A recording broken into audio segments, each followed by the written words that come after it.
জাতির জনক বঙ্গবন্ধুর দেখানো পথেই আধুনিক ও উন্নত বাংলাদেশ বিনির্মাণের মশাল হাতে দুর্বার গতিতে এগিয়ে চলেছে তারই সুযোগ্য কন্যা বর্তমান প্রধানমন্ত্রী শেখ হাসিনা সরকার। এর অন্যতম উদাহরণ বহির্বিশ্বে বাংলাদেশের অপার বাণিজ্যের দুয়ারকে আরও প্রশস্ত করা। গভীর সমুদ্র বন্দর, বে টার্মিনাল, পতেঙ্গা কন্টেইনার টার্মিনাল নির্মাণ সহ নানা প্রকল্প হাতে নিয়ে এদেশের অর্থনীতির চাকায় আরও গতির সঞ্চার করা। তার সরকারের আমলেই দেশের অর্থনীতি, শিল্প, বাণিজ্য, সর্বোপরি আমদানি রপ্তানি নতুন উচ্চতায় আসীন হয়েছে। বেড়েছে বাণিজ্যের পরিধি, অর্থনৈতিক সম্ভাবনা। আন্তর্জাতিক লয়েড লিস্টে বিশ্বের ১০০তম ব্যস্ততম বন্দরের মধ্যে ৬৪তম বন্দরে উন্নীত হয়েছে চট্টগ্রাম বন্দর। বাংলাদেশের আন্তর্জাতিক বাণিজ্য সেটা তো খুব দ্রুত বাড়ছে। এই গত বছর যেটা শেষ হলো সেখানে প্রায় 36-37% মতো গড়ে যদি আমি কই গ্রোথ হয়েছে। আমাদের এখন সামগ্রিক ট্রেডের ভলিউম হচ্ছে, ভ্যালু হচ্ছে $140 বিলিয়ন, এবং এটা হয়তো আগামী 5 বছর একটু ডাবল হয়ে যাবে। এসব তথ্যই দিনের আলোর মতোই জানান দেয় বাংলাদেশ বৈদেশিক বাণিজ্যের অপার সম্ভাবনার প্রান্তে দাঁড়িয়ে। এই সম্ভাবনার সবটুকু নিংড়ে নিতে দরকার দক্ষ জনবল ও আধুনিক অবকাঠামো। একটা কন্টেইনার ঢাকা বাংলাদেশের চিটাং পোর্ট থেকে ইউরোপের কোনো মেইন পোর্টে যাচ্ছে, ট্রান্সশিপমেন্ট হচ্ছে সিঙ্গাপুরে যাওয়ার পথে সেখানে বায়ার বললো যে না, আমার এতগুলি কার্টুন বা প্যালেট এটা এয়ার শিপমেন্ট করতে হবে আর্জেন্টের জন্য। তখন সেখানে রিওয়ার্ক হয়। এই যে নতুন নতুন থিওরি আসছে সাপ্লাই চেইন ম্যানেজমেন্টে, লজিস্টিক্সে, এগুলির সাথে আমাদের পরিচিত হতে হবে এবং আমাদের ম্যান পাওয়ারটাকে স্কিল করতে হবে। বিশ্বব্যাপী আমদানি ও রপ্তানি পণ্য স্বল্প খরচে নৌ, আকাশ, সড়ক ও রেলপথে পৌঁছে দেওয়ার একমাত্র মাধ্যম হল ফ্রেট ফরওয়ার্ডার। যে কোনো অপ্রত্যাশিত পরিস্থিতি, রিরুটিং বা বিলম্বের বাধা দূর করতে মাল্টিমোডাল ট্রান্সপোর্টেশনের সমন্বয় করে ফ্রেট ফরওয়ার্ডাররা রক্ষাকারীর ভূমিকায় অবতীর্ণ হন। বিশ্বের যে সকল দেশে নৌবন্দর নেই বা যাতায়াতে নেই পর্যাপ্ত সুবিধা, সেখানে বিকল্প উপায়ে পণ্য পৌঁছে দিতে অগ্রদূত হয় তারা।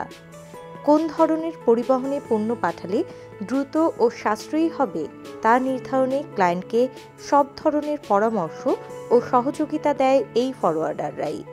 তাদের রয়েছে পণ্য আনা নেয়ার বিশেষ জ্ঞান এবং নানা দেশের কাস্টমসের বিধিবিধান নিয়ে সবশেষ তথ্য। দেশে অত্যন্ত সম্ভাবনাময় এ সেক্টরে স্বাধীনতার পর কোনো বিশেষায়িত একাডেমিক প্ল্যাটফর্ম গড়ে ওঠেনি। তাই বাংলাদেশের লজিস্টিক্স খাত নিশ্চিত করতে পারেনি আন্তর্জাতিক মানের দক্ষতা। ফ্রেট ফরওয়ার্ডারের যে কাজগুলো আছে সেগুলো আমরা বিচ্ছিন্নভাবে বিভিন্ন সিলেবাসের বিভিন্ন জায়গায় বিচ্ছিন্নভাবে আছে এবং এগুলো খুব ইনডেপথ কিছু না। আমাদের ছেলেমেয়েরা ওই একটা যদি কোডিফাইড একটা কোর্স তৈরি করা যায় বা মূল কোর্সের মধ্যে এগুলোর কন্টেন্ট আরও বাড়ানো যায়, তাহলে তাদের অনেক বেশি উপকার হবে। এই সংকট উত্তরণে সম্ভাবনার দুয়ার খুলবে শিগগিরই। ঘুচে যাবে লজিস্টিক্সের দক্ষ ও প্রশিক্ষিত জনবলের অভাব। কারণ এ খাতের জন্য এক যুগান্তকারী উদ্যোগ নিয়েছে বাংলাদেশ ফ্রেট ফরওয়ার্ডারদের প্রধান প্ল্যাটফর্ম বাফা বা বাংলাদেশ ফ্রেট ফরওয়ার্ডার্স অ্যাসোসিয়েশন। দেরিতে হলেও এই খাতে দক্ষ জনশক্তি গড়ে তুলতে তাদেরই হাত ধরে বাংলাদেশে চালু হতে যাচ্ছে diploma in logistics and supply chain management নামের একটি কোর্স, যেখানে পৃষ্ঠপোষকতার পাশাপাশি সব ধরনের সহযোগিতার হাত বাড়িয়েছে মার্কিন যুক্তরাষ্ট্র সরকারের উন্নয়ন সংস্থা USAID। তাদের feed the future Bangladesh trade অ্যাক্টিভিটির অধীনে এ উদ্যোগের সারথি হয়েছে নগরের স্বনামধন্য উচ্চশিক্ষার প্রতিষ্ঠান চট্টগ্রামের ইন্ডিপেন্ডেন্ট ইউনিভার্সিটিও। আমরা চাচ্ছি যে আমাদের যত আমরা ম্যান পাওয়ার স্কিল তৈরি করতে পারবো, তত বেশি যারা আমরা বিদেশি নির্ভরতা কাটিয়ে উঠে আমাদের যারা লোকজন আছে, আমাদের যারা দেশের সন্তান আছে, তারা আপনার এই জায়গাগুলো দখল করতে পারবে। গত 28 আগস্ট বাংলাদেশ সরকার ফ্রেট ফরওয়ার্ডার্স, আমদানি রপ্তানি বাণিজ্যের সাথে সংশ্লিষ্ট অংশীদার, বন্দর কর্তৃপক্ষ এবং লজিস্টিক্স খাতের সাথে জড়িতদের জন্য ছিল এক বিশেষ দিন। এদিন diploma in logistics and supply chain management course চালুর বিষয়টি আনুষ্ঠানিকভাবে ঘোষণা করেন উদ্যোক্তারা।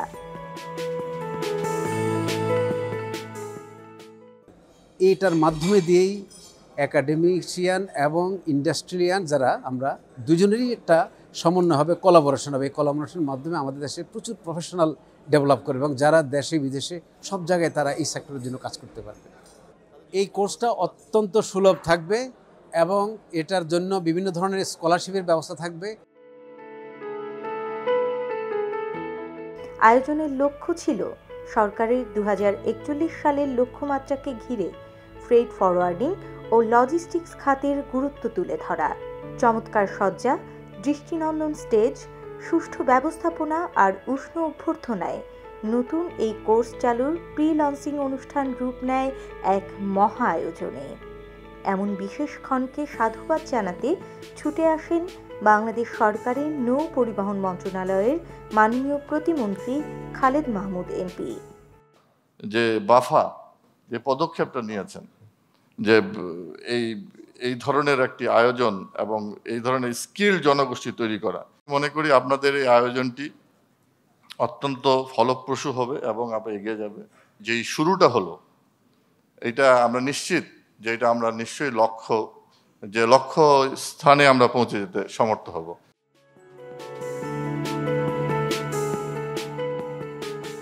এমন আয়োজনের সাক্ষী হন দেশ বরেণ্য অর্থনীতিবিদ, শিক্ষাবিদ, বন্দর ও কাস্টমস কর্মকর্তা, ফ্রেট ফরওয়ার্ডার্স নেতৃবৃন্দ, বন্দর ব্যবহারকারী সকল অ্যাসোসিয়েশনের কর্মকর্তা ও নানা নীতি নির্ধারণী পর্যায়ের ব্যক্তিত্ব। থিওরির সাথে প্র্যাকটিক্যালের যে সমন্বয় ঘটানো, সেটা হলো প্রফেশনালিজমের জন্য কাজ, সেটা হলো ফাংশনাল ট্রেনিং। তো এই ট্রেনিংটা কিন্তু তাদেরকে বাস্তবে রিয়েলিটিতে আমাদের যে সাপ্লাই চেইনটাকে ম্যানেজমেন্টের জন্য একটা বিরাট ভূমিকা রাখবে।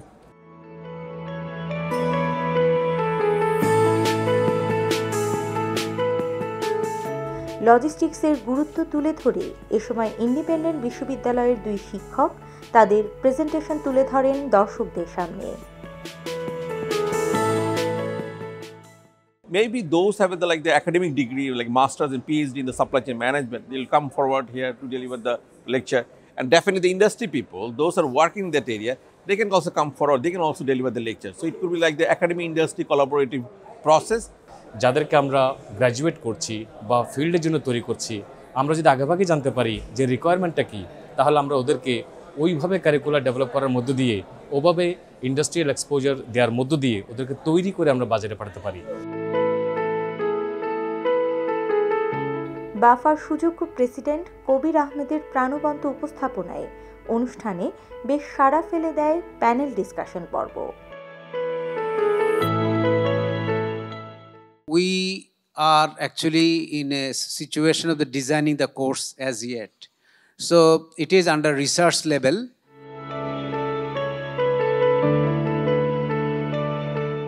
বিশ্বের শীর্ষ লজিস্টিক্স সেবা প্রদানকারী প্রতিষ্ঠান অ্যাজিলিটি লজিস্টিক্স 2022 সালের তালিকা অনুযায়ী বাংলাদেশের অবস্থান 39তম। আমেরিকার চেম্বার অফ কমার্সে বাংলাদেশের সাম্প্রতিক এক গবেষণায় দেখা গেছে যে শুধুমাত্র দক্ষ লজিস্টিক্সই বাংলাদেশের রপ্তানিকে আরও 20% সমৃদ্ধ করতে পারে। 2025 সালের মধ্যে বাংলাদেশে এই লজিস্টিক্স খাতকে ঘিরেই তৈরি হবে $90 বিলিয়ন বাজার। এই কোর্স চালু হলে বাস্তবমুখী শিক্ষার প্রসার হবে, বাড়বে কর্মসংস্থানের সুযোগ। আন্তর্জাতিক মানের হওয়ায় এই কোর্স সার্টিফিকেট গ্রহণযোগ্য হবে বিশ্বের উন্নত দেশগুলোতেও। এটা যদি ট্রেন্ড হিউম্যান রিসোর্স তৈরি করতে পারি ইনাফ থাকলে, শুধু দেশের না বিদেশে আমরা এই জায়গায় বিশেষত আমরা থিয়েটার ডিপ্লোমা যদি হয়ে যায়, তাহলে এই একই লোক বাইরের দুনিয়ার যে কোনো জায়গায়, যেহেতু ইন্টারন্যাশনাল একটা অ্যাক্রেডিটেশন থাকলে সেই জায়গায় সে জবটা পাওয়া সহজ। যেহেতু সাপ্লাই চেনের অনেকগুলো ভাগ আছে, লজিস্টিক অ্যান্ড আদার্স, তো হচ্ছে যে এই জিনিসগুলো যদি জানা থাকে একটা স্টুডেন্টের, উনি জব ফিল্ডে গিয়ে অন্যদের তুলনায় স্বাভাবিক অনেকটা আগায় থাকবে। আমরা ফিল্ড ভিজিট করে শিখতে পারবো, যার কারণে আমাদের সিভি রাইটিংয়ের মধ্যে গতানুগতিক বিবিএ পাস এমবিএ পাশের পাশাপাশি এটা একটা ভ্যালু অ্যাড করবে। আমরা খুবই এটাতে এক্সাইটেড। এখন আমরা চিন্তিত হচ্ছে ফিসটা অ্যাফোর্ডেবল হয় কিনা। এখন যদি ওটা অ্যাফোর্ডেবল হয় আমরা অবশ্যই ওটা এনরোল করব। বাংলাদেশের উন্নয়ন সহযাত্রী হিসেবে 5 দশক পার করেছে যুক্তরাষ্ট্রের আন্তর্জাতিক উন্নয়ন সংস্থা ইউএসএইডের feed the future Bangladesh trade activity. দেশের উদীয়মান এই সেক্টরের জন্য দক্ষ জনশক্তি তৈরি এই প্ল্যাটফর্মে যুক্ত হতে পেরে উচ্ছ্বসিত সংস্থাটির কর্ণধার। If Bangladesh wants to be a trade nation, it needs skilled people. And it's going to take years and years and years to build up the infrastructure for that. Universities here become places where people can study supply chain management, integrated supply chain management, and that students know how the systems work and come up with new solutions and come up with new ways of doing things, introduce new software, questioning the way things are going. That's the long term. আগামী বছর থেকে Chittagong independent বিশ্ববিদ্যালয় ও east delta বিশ্ববিদ্যালয়ে এই course চালু হবে। এছাড়াও ঢাকার অন্তত 2টি বেসরকারি বিশ্ববিদ্যালয়ের শিক্ষার্থীরাও এই কোর্স করার সুযোগ পাবে পর্যায়ক্রমে।